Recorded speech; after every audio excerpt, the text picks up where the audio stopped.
जय हिंद साथियों, दोस्तों, मित्रों, ऑडियंस, श्रोतागण। आप लोग हमारे चैनल पर यदि पहली बार हैं तो सर्वप्रथम आप चैनल को सब्सक्राइब कर दीजिए। यदि पहले से आपने चैनल को सब्सक्राइब कर रखा है तो आपको कुछ करना नहीं है। मैं आपका बड़ा ही आभारी हूँ। वीडियो को बनाने में बहुत ही मेहनत पड़ता है और आप लोगों तक मैं अच्छी चीज़ पहुंचाना चाहता हूं, तो आप लोग कम से कम मेरा एक लाइक तो बनता है। वीडियो देख लेना, अच्छा लगेगा तो लाइक करना, अच्छा नहीं लगेगा तो लाइक मत करना। वैसे तो मैं नहीं कह सकता, किंतु मैं ये दावे के साथ कहता हूँ, इस वीडियो को आप देखेंगे तो बिना लाइक किए आपका दिल मानने वाला नहीं है। और आप अपने दोस्तों, मित्रों, साथियों, सहपाठियों में और रिलेशनशिप में जितने सहकर्मी हैं उन लोगों तक इस वीडियो को शेयर करें। मैं इससे अपने इस ज्ञान विज्ञान 16 यूट्यूब चैनल के माध्यम से विस्तृत शिक्षा हेतु इस चैनल को बनाया हूं। आप इसे सर्च करते सकते हैं, 7379690525 लिखेंगे यूट्यूब पर, वैसे ही मेरा चैनल आ जाएगा। या तो आप ज्ञान विज्ञान 16 जैसे बोलेंगे वैसे मेरा चैनल आ जाएगा। मेरा फोटो लगा होगा, उस पर आप जैसे ही क्लिक करेंगे सारे वीडियो दिखाई पड़ेंगे। अब मैं आप लोगों को अपने मूल टॉपिक पर आता हूं। विद्यार्थियों, आज हम आप लोगों को बहुत अच्छी चीज बताना चाहता हूं। जितने भी विद्यार्थी यहाँ पर बैठे हुए हैं, ये लोग तो हमारी बात को बहुत ध्यान पूर्वक सुनेंगे और सीखेंगे। ऐसी बात बताएंगे जो आप लोगों ने कभी अपने जीवन में ना सुना होगा ना सीखा होगा, और यदि सुन रखा है तो बहुत अच्छी बात है। किंतु जो हमारे श्रोतागण हैं, जो नए नए चैनल पर हैं, वो सब्सक्राइब कर लेंगे और पूरे वीडियो को देखेंगे, वीडियो को टालेंगे नहीं। और आप लोग ज़्यादा से ज़्यादा इस चैनल को प्रसारित करिए। मैं आपका आभार व्यक्त करता हूँ। समय को न लेते हुए मैं मूल टॉपिक पर आता हूँ। विद्यार्थियों, आज मैं आप लोगों को बता दूं, एक कहावत कही गई है जिसे मैंने समझा था, खमीरा वो भकासुर निकला। आप समझते कुछ और हैं और होता कुछ और है। किसी को आप बहुत बुरा समझते हैं और वो बहुत भला होता है। किसी को आप अभागा समझते हैं, वो भाग्यशाली होता है। किसी को आप लोग बहुत भाग्यशाली समझते हैं लेकिन वो अभागा होता है। इसके विषय में बहुत अच्छी चीज बताऊंगा, आप लोग सुनिए। एक समय की बात है, एक बस एक जंगल से होकर के गुजर रही थी, यानी जंगल से होकर के जा रही थी। बस जंगल से होकर जा रही थी, सैकड़ों सवारी उस पे थे। किलंजर था, ड्राइवर थे, यानी चालक था। जैसे बीच जंगल में बस पहुंचती है, यकाएक बादल आते हैं। बादल गरजना स्टार्ट हो जाता है, बिजलियां चमकने लगती है। इतनी भयानक तूफान आता है, इतनी भयंकर बिजलियां चमकती हैं, इतना बादल दहाड़ते हैं कि लोग उसमें सब राम राम का जप करने लगते हैं। मोहम्मडन होते हैं, वो भी ईश्वर की प्रार्थना करते हैं। सब लोग सोचते हैं आज कोई तूफान आएगा, हम लोग जीवित घर नहीं पहुंच पाएंगे, बड़ा ही दुर्लभ संकट है, मालिक मुझे बचाओ, मुझे बचाओ। ये क्या हो रहा है? बस कांपने लगती है। इतनी तड़क धड़क बिजली, इतनी चिर्री गिरती है, आसमानी बिजली चमकती है कि लोग दहशत से कांपने लगते हैं। सब लोग डर जाते हैं। आप लोगों ने भी बिजली चमकते देखा है?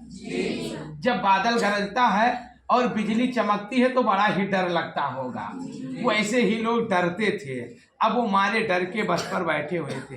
बस वाले ने सोचा कि ऐसा हो सकता है कि कोई व्यक्ति इसमें ऐसा बैठा हो जिसकी आज मौत लिखी हो और उसी के वजह से हम सब लोग क्यों ना मारे जाएं। भाई, जैसे माना कि इतने लोग यहाँ बैठे हैं और सबको आज छांव में बैठना लिखा है और एक लोग को धूप में बैठना लिखा हुआ है, उसी के वजह से सब लोगों को धूप में ना बैठना पड़ जाए। इसलिए उन लोगों ने सोचा, जो ड्राइवर था उसने सोचा कि इसमें किसी की मौत लिखी होगी, किसी की मौत लिखी होगी, तभी ऐसा कार्य हो रहा है। और हम ऐसा करते हैं कि एक एक लोग करके बस से हम उतरेंगे और जो नीचे उतरेगा उसकी मौत पक्की होगी, तो उस पे बिजली गिरेगी, वो मर जाएगी। ए मालिके ईश्वरे गाड़े भगवाने प्रभुए जगन्नाथ करुणा के सागर पार मर परमेश्वर ईश परमात्मा जगदीश पार मर परमेश्वर दीन बंधु दीनानाथ, आप मेरी सहायता करो। और जिसकी मौत लिखी हो उसे एक एक मैं नीचे उतार रहा हूँ। उसको आप मृत्यु दंड दे दीजिए, लेकिन मेरे बाकी निर्दोष यात्रियों को बचा लीजिए। ड्राइवर ने ये प्रार्थना किया। उसके मन में एक बात आई। उसने कहा, पर एक इसमें बैठे हुए यात्री बस से उतरेंगे और पास में लगा हुआ एक जो वृक्ष है उस वृक्ष को जा करके स्पर्श करेंगे और मालिक से प्रार्थना किया, हे मालिक, जिसकी मौत निश्चित हो उसके ऊपर आसमानी बिजली गिर जाए और वो मर जाए, बाकी हमारे यात्री बच जाएं। अब एक एक यात्री राम का नाम जप करके मालिक गॉड ईश्वर परमात्मा जगदीश प्रभु जगन्नाथ को याद करके नीचे उतरना स्टार्ट किया। एक एक लोग जा करके वृक्ष को स्पर्श किए। जो यहाँ से जाता था बहुत ही डरता था, बस से नीचे नहीं उतरता था, लेकिन जब वो पेड़ तक पहुँचता था उसे बहुत डर लगता था। जब वो जाता था ईश्वर को याद करके वृक्ष को छूता था और ऐसे ऐसे करके सब लोग वृक्ष छू करके आ गए। किसी की मृत्यु नहीं आई, सब बच गए। अब एक व्यक्ति बचा जो बहुत ही बूढ़ा था, वो बस में बैठा हुआ था। लोग बोले तुम भी नीचे उतरो। वो बोला मैं नीचे नहीं जाऊंगा, अन्यथा मर जाऊंगा, क्योंकि 99 बच गए, अब मेरा ही नंबर है और मुझे मर जाना पड़ेगा। साथियों, ईश्वर मेरे वजह से 99 लोगों को मृत्यु दंड नहीं देगा और न ही 99 गए लोगों को मेरे वजह से बचाएगा। सभी के भाग्य से मैं भी बच जाऊं, मुझे इसी बस में बैठा रहने दो। मैं हाथ जोड़कर प्रार्थना करता हूं, मुझे नीचे ना उतारा जाए, अन्यथा अब मेरा ही नंबर है, मैं मर जाऊंगा। इस बात पर जितने भी यात्री थे तरह तरह के उसे ताने मारे, बहुत गलत सलत अपशब्द कहे, बहुत ही उसको इंसल्ट किए और उसे लात मार के बस से नीचे ढकेल दिया। कहा, कमबख्त तुम नीचे उतर जा, तुम्हारे वजह से बाकी पैसेंजर यात्री बच जाए, क्योंकि तुम्हारे वजह से आसमानी बिजली बस पर गिरेगी, हम सब मारे जाएंगे। अतः जो विधि का विधान है उसको मिटाने के लिए तुम यहाँ बैठा है, तुम नीचे उतर जा। उसमें से एक बड़ा ही उद्दंड नौजवान था, उस बुढ़े को बस से नीचे ढकेल दिया और वो बुढ़ा कांपते हुए वृक्ष की ओर बढ़ा और जैसे ही वृक्ष को उसने स्पर्श करना चाहा, अब आगे क्या हुआ सुनोगे तो आप दंग रह जाओगे। अब चलिए मैं उसे भी बता रहा हूँ, अगली कहानी भी बहुत अच्छे अंदाज में सुना रहा हूँ। लेकिन साथियों, पहले नए हो चैनल पे तो सब्सक्राइब कर दो, कुछ मज़ा आ रहा हो तो लाइक कर दो और वीडियो पूरा सुनने के बाद में खुदा के वास्ते मालिक गाड के वास्ते शेयर कर देना। ज़्यादा से ज़्यादा वीडियो देखा करो, इस पर कोई गंदी चीज़ नहीं आती है। क्या होता है देखिए, जैसे ही वह वृद्ध व्यक्ति वृक्ष को स्पर्श किया, यकायक आसमान से बिजली चमकी और वह जाकर के बस पर गिरी। बस पर बैठे हुए सभी लोग मर गए, वो बूढ़ा बच गया। लोग समझते थे कि इसी बूढ़े के वजह से हम सब मारे जाएंगे, लेकिन उसी बूढ़े के वजह से जितने भी लोग थे सब बचे हुए थे। समझ में आ रही है बात? इतने विद्यार्थी यहाँ बैठे हो, एक लड़का पढ़ने में तेज हो, बाकी धीम हो, वो लड़का सवाल लगा लगा कर टीचर्स को देता रहता है, बाकी बच्चे उसी की वजह से मारे जाते हैं। लेकिन ध्यान रहे, वही बच्चा पढ़ लिख करके जब एक दिन देश का अच्छा नागरिक बनेगा, डीएम एसडीएम या प्राइम मिनिस्टर या एमपी एमएलए बनेगा, उसी की वजह से आपका नाम रोशन होगा। आप कहीं भी जाओगे कहोगे मेरा एक सहपाठी है, मैंने वह साथ में पढ़ रखा है, मेरा उसका दांते की काटी रोटी चलता था, मेरा वो मित्र है जो RDM SDM SO MP MLA है, उसी के वजह से आपका नाम रोशन होगा। इतने क्लास में एक बच्चा पढ़ करके यदि अपने लक्ष्य तक पहुंच जाता है तो मेरा भी नाम होगा। तो कभी किसी को धिक्कारा ना करो, कभी किसी को दुर्भाग्यशाली ना बताया करो। कौन किसके किस्मत में क्या लिखा है कोई नहीं जानता है। इस कहानी से मैंने यह आप लोगों को सिखाया। यदि पसंद आए श्रोतागण आप लोगों को तो कमेंट में कुछ लिख देना। चलते हैं अगले कहानी की ओर। ये बहुत ही मस्त कहानी है, बड़ी ही मनोरंजक कहानी है।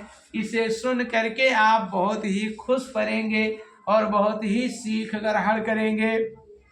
एक समय की बात है, एक गांव में एक जमींदार रहता था।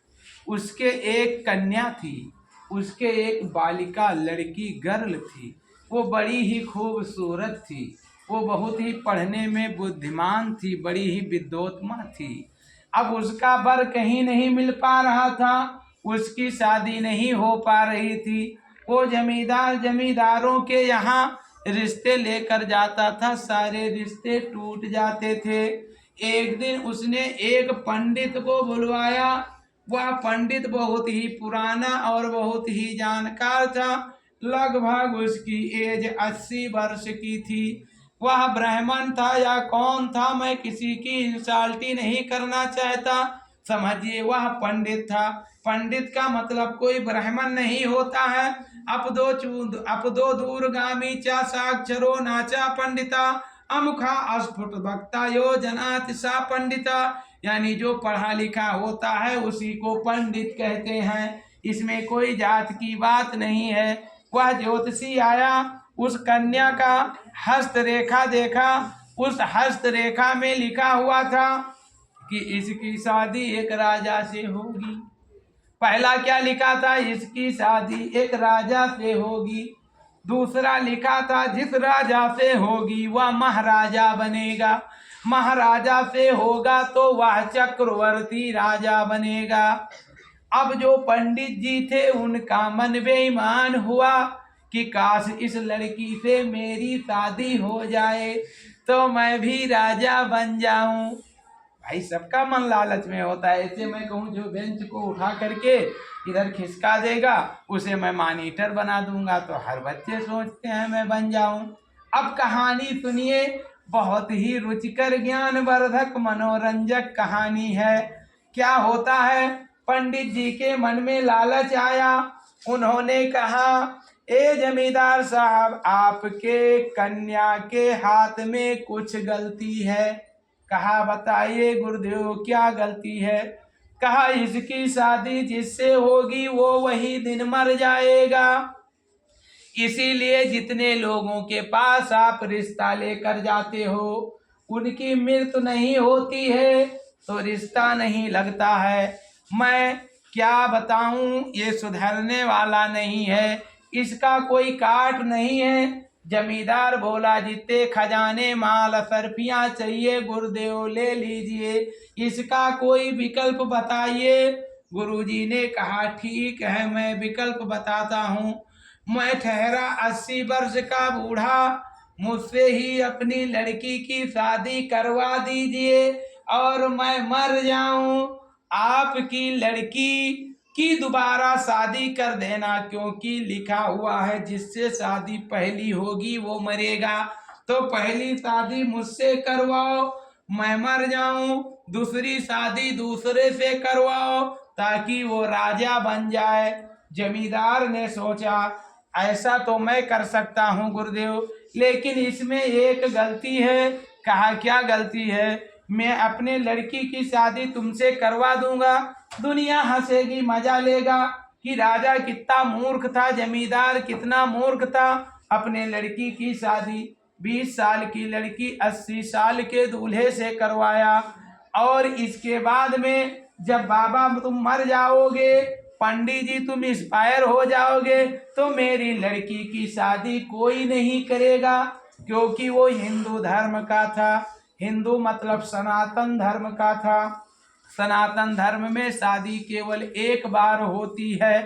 तो महाराज जो पंडित जी थे उन्होंने बताया इसका मेरे पास एक और आइडिया है।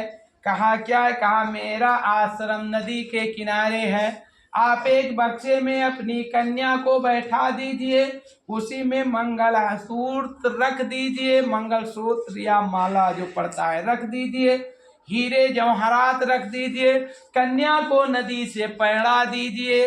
तैरती बकस मेरे आश्रम के पास पहुंचेगी, मैं उसे निकालूंगा। निकालने के बाद में मैं लड़की को निकाल कर उससे शादी कर लूंगा, फिर मैं मर जाऊंगा, लड़की वापस चली आएगी, इस राज को कोई नहीं जान पाएगा, उससे शादी आप करवा देना। पंडित जी थे, बड़ी ही सफाई से बात किए। वो लोग बेचारे अनपढ़ थे, इसीलिए कहते हैं बिना पढ़े नर पशु कहलावे। तो वो लोग पढ़े लिखे नहीं थे, उनको बेवकूफ बनाया। अब आगे की कहानी दास्तान किस्सा सुनिए क्या होता है। सुबह का टाइम हुआ, एक बक्सा मंगवाया गया, उस बक्से को इस तरह तैयार किया गया कि वो न डूबे। उसे एक बोट नाव में रखा गया, उसमें लड़की को बिठाला गया, हीरे जवाहरात रखे गए कि जब पंडित जी मर जाएंगे तो उनके बच्चे लोग इसे खाए पिएंगे। और उसी में मंगलसूत्र और जयमाल की व्यवस्था कर दी गई। लड़की से उसके माता पिता ने कहा, बेटी मैं आपका वर नहीं खोज सकता, आप इसी पर बैठ लीजिए। और मैंने इसका विचार विमर्श किया है, मंथन करवाया है, आपका दूल्हा आपका इंतजार कर रहा होगा, जो भी आपको मिलेगा आप तत्काल उसे मंगलसूत्र डाल देना। आप ना बूढ़ा देखना ना जवान देखना, जो भी होगा वही आपका राजा होगा, वही आपका दूल्हा होगा, वही आपका वर होगा, वही आपका भविष्य होगा। लड़की ने कहा, जैसे माता पिता आपकी आज्ञा सर आंखों पर अभी होती हूँ, मैं तैयार। बक्सा डोला कर बक्सा आया, खजाना आए, मंगलसूत्र आए, नदी में पैड़ा दिए गए। तब तक आगे क्या होता है प्लीज लाइक कर दीजिए और कहानी सुनते रहिए। उसी वक्त होनी को कौन टाल सकता है? होनी को कोई टाल नहीं सकता है। कुछ भी करो विधि का विधान नहीं बदल सकता। कहते हैं गुरु वशिष्ठ ज्ञानी, ते विधि के विधान न जानी। तो विधि का विधान कोई जान नहीं सकता। क्या हुआ सुनिए। लड़की बक्सा से पैड़ाए खूब रात्रि को जा रहा था। सुबह के टाइम पानी ठंड होता है, धारा धीम बह रहा था, समय के अनुसार वो नहीं पहुंचा। तब तक के लिए क्या हुआ, रास्ते में एक राजकुमार शिकार के लिए आया था। उसने एक भालू को शिकार में फंसा कर रखा था। लोग बहुत थक गए थे, नदी पर मुंह धोने के लिए गए थे, पानी पीने के लिए गए थे।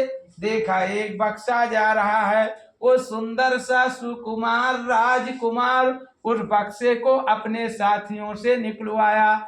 जैसे उसे खोला, उसमें एक सुकुमारी कन्या थी। वो तुरंत ही उसके गले में मंगलसूत्र माला को डाला, वो उसके गले में डाला, दोनों ने शादी कर लिया। उसने अपने दिल से उसे अपना वर चुन लिया। दोनों प्यार से घर चले गए। अब क्या होता है, बक्सा खाली ना छोड़ करके उसमें उस बंधे हुए भालू को उन लोगों ने रख करके जाल को काट कर बक्सा बंद कर दिया। अब बाबा जी जो पंडित जी थे आश्रम में बैठे बक्से का इंतजार कर रहे थे, उनके कुछ फॉलोवर अनुयायी थे, वो भी बैठे थे। बक्से को देखा, अपने असिस्टेंटों अपने चेलों से अपने प्यूपिल शिष्यों से कहा कि बेटा आप लोग जाइए, ये नदी में बह रहे बक्से को लाइए और मेरे आश्रम में रख दीजिए। और आप लोग आश्रम के पास मत आना, जब मैं बाहर निकलूंगा तब निकलूंगा, आप लोग दरवाजा भी मत खोलना। और मैं इसके अंदर एक जादू करूंगा। पंडित जी को शक था कि शायद लड़की मुझे बूढ़ा देखकर मुझसे शादी ना करे या बचाओ बचाओ चिल्लाए। तो उन्होंने बताया कि बेटा जितने मेरे शिष्य लोग हो, ध्यान रखो मेरे इस जादू के अंदर कमरे में बचाओ बचाओ की आवाज भी आएगी, आप लोग आश्रम में मत आना, लड़की की आवाज भी आएगी, आप लोग आश्रम में मत आना। जब मैं बाहर निकलूंगा तब आप लोग आना, तब पूरी कहानी बताऊंगा। और सब लोगों को वो सोच रहे थे पंडित जी जैसे ही वह माला डालेगी मेरे गले में मैं राजा बन जाऊंगा, और राजा बनूंगा पूरे धन को मैं अपने इन चेलों में बांट दूंगा।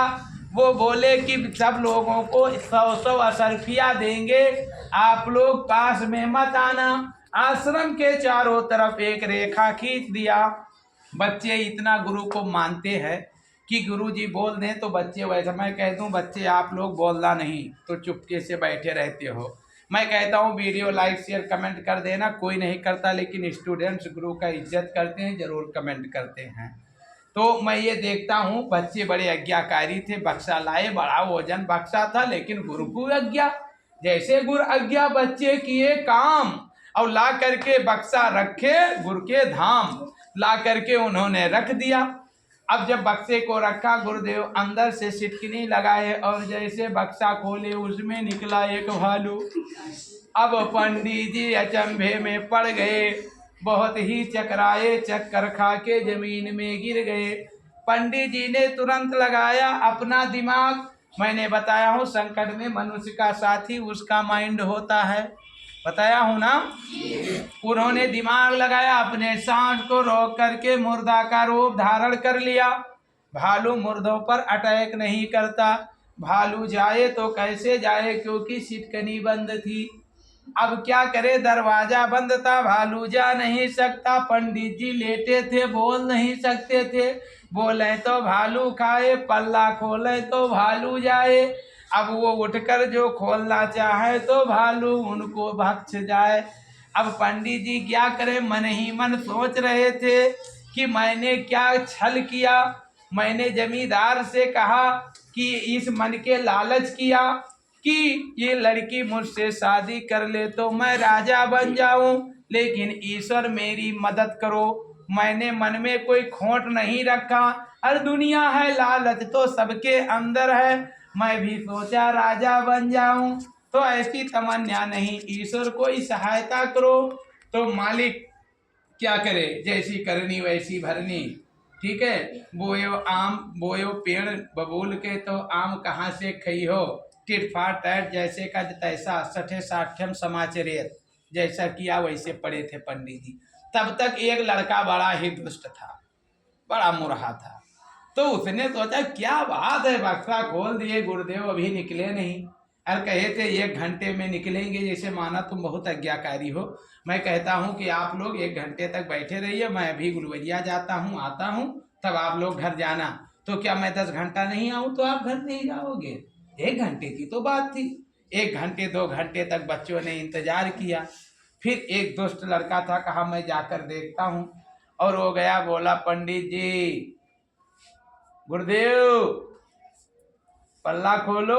अब वो बेचारे बोले तो भलुइया से ऊपर पीठ बचावे, बेचारे चुप पड़े रहे सांसरों के कि भालू मुर्दों का शिकार नहीं करता है।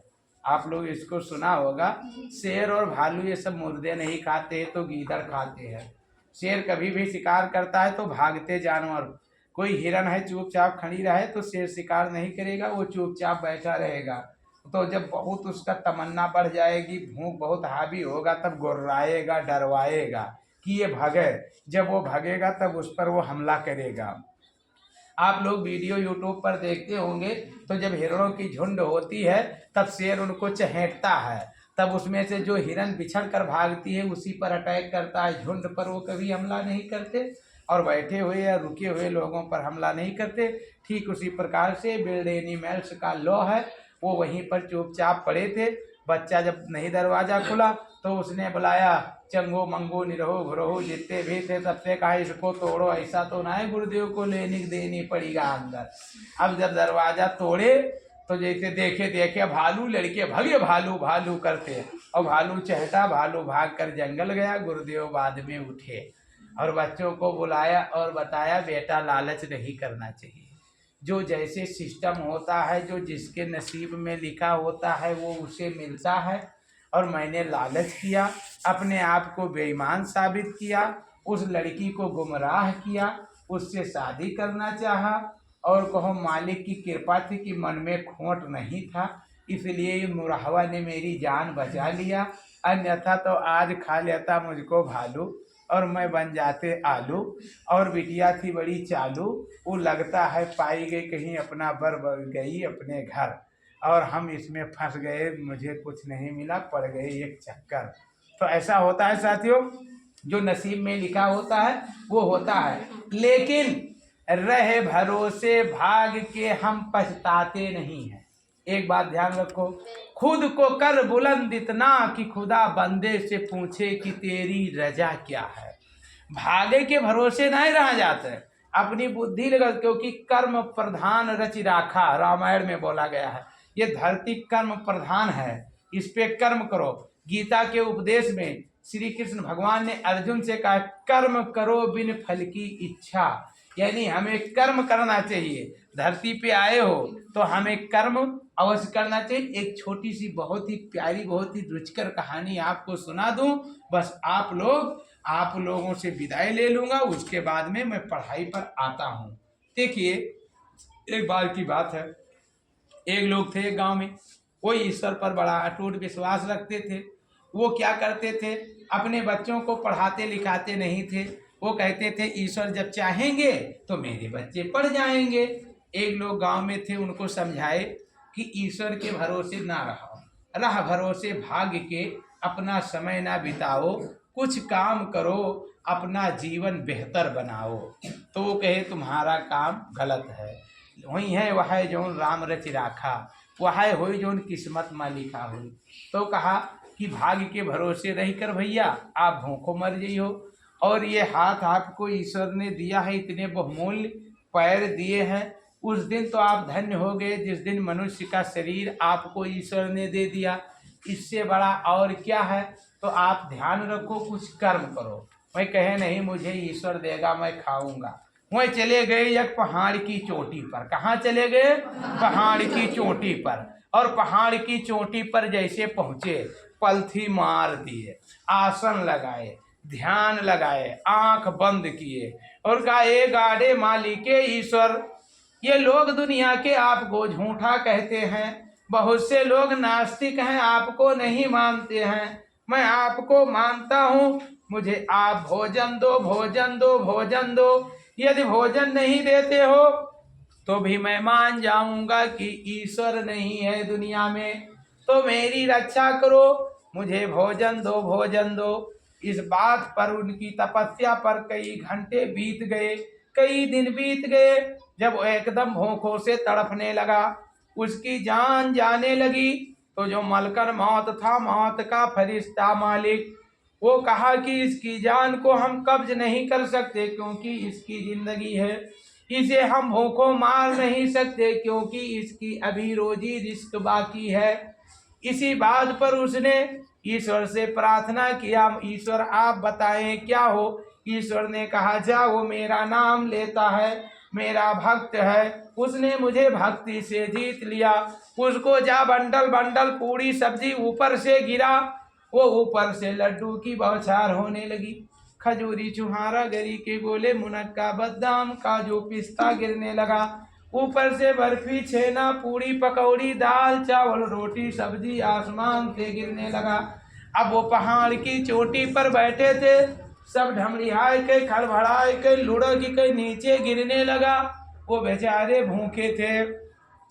तब विवश होकर के ऊपर से फरिश्तों ने आवाज लगाई, ए कमबख्त, तुमको ईश्वर ने हाथ दिया है, उस पूड़ियों को उठा, उन रोटियों को उठा और उसे उठा कर खा। ईश्वर तुम्हारे मुख में नहीं डालेगा, वो तुमको जो हारा है वो तुम्हें दे रहा है, लेकिन अपनी बुद्धि भी लगा, क्योंकि तुमको ईश्वर ने दिमाग दिया है। जिसको बुद्धि नहीं देता है उसका मदद करता है, और जिसको बुद्धि देता है उसका वो मदद नहीं करेगा। तुमको हाथ दिया है, तुम्हारे मुख में डालने के लिए नहीं आया है। यदि हाथ उसने आपका गायब कर दिया होता तो ऐसा आपको चाहने वाला बना देता जो आपको वो नेवाला देता, लेकिन ऐसा आपको कताब नहीं होगा। जाइए आप रोटी को उठाइए, तब वो गए, उठा करके खाए और गांव में आए। उस व्यक्ति से कहा, साथी आप सही कहते थे, ईश्वर तो सबको देता है, सबकी मदद करता है, सबकी रक्षा करता है, लेकिन जो स्वयं रक्षा करते हैं, जो अपनी आप स्वयं रक्षा करते हैं, उसकी रक्षा डबल हो जाती है। एक मालिक की रक्षा, एक खुद की रक्षा। तो साथियों, मैं इस चैनल के माध्यम से आप लोगों को अच्छी अच्छी कहानी सुनाता हूं और कल आप लोगों को इसी टाइम इसी चैनल पर मिलेंगे और आप लोगों को ऐसी बात बताएंगे जिसे आप सुन करके बहुत ही खुश हो जाएंगे। जय हिंद, जय भारत। चैनल को सब्सक्राइब करें, लाइक करें, शेयर करें, अगले वीडियो का इंतजार करें। और भी वीडियो जितने भी मैं डाल कर रखा हूं उसे ज्ञान विज्ञान 16 या 7379690525 से सर्च करके और मंगवा लें। मैं अपने वीडियो को ग्रुप पर इसलिए नहीं डाल रहा हूं क्योंकि ग्रुप से गैलरी में जाता है, गैलरी भर जाता है। साथियों, विनम्र निवेदन है कि आप चैनल को सब्सक्राइब कर लें ताकि यूट्यूब के जरिए से आप लोगों को अच्छे अच्छे वीडियो मैं दे सकूं। जय हिंद, जय भारत, खुदा हाफिज। फिर मिलेंगे, बाय।